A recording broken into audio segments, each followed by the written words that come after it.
with the extra point. This is Erik McKinney, joined by Greg Katz. And Greg, as we look forward to the 2021 season, still a lot of time to go to get there, and a lot of things that can happen between now and then. But at this point, as you look at sort of the flipping the calendar from 2020 to 2021, USC is going to have a lot of questions. But where in your mind do you feel like the biggest improvement could come? What area of the game for USC?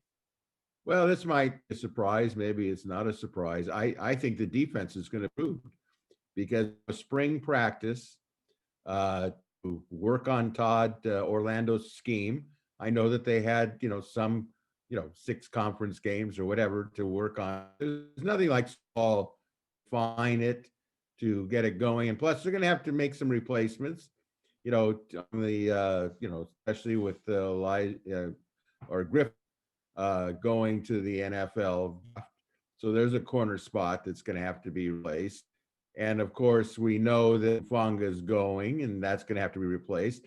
We don't know whether Palomao is going to leave or stay. We don't know that. But it doesn't matter to me because it's about working as a team defense. And, you're going to slot in players and you're going to teach them the best you can. But I think their overall knowledge of the defense by the time spring ball is ended in, late April or early May, I think there's just going to be an overall understanding and improvement in that area. Yeah, I'm going to land with you on defense.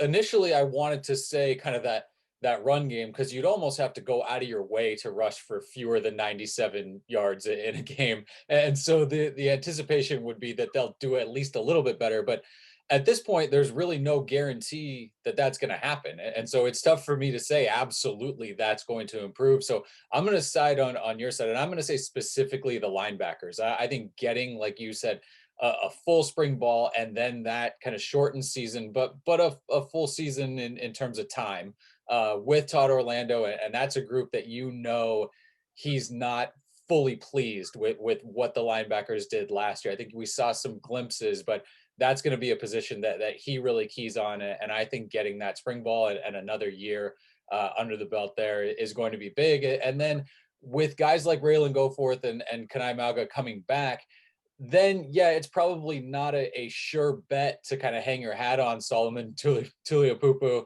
Jordan Iosefa coming back fully healthy. Those guys have just been so hit with injuries, but they are guys potentially that could be back there and kind of boost that. The linebacker position had a lot of injuries last year. So you figure if you can get some of those guys, maybe some of the true freshmen that are coming in there, I would anticipate better linebacker play, just the extra year, getting some time in the system, and then maybe those guys that can help fill in that depth and step up there. But you and I think both overall pleased with how the defense played in 2020, and now both of us kind of looking for another step up there in 2021.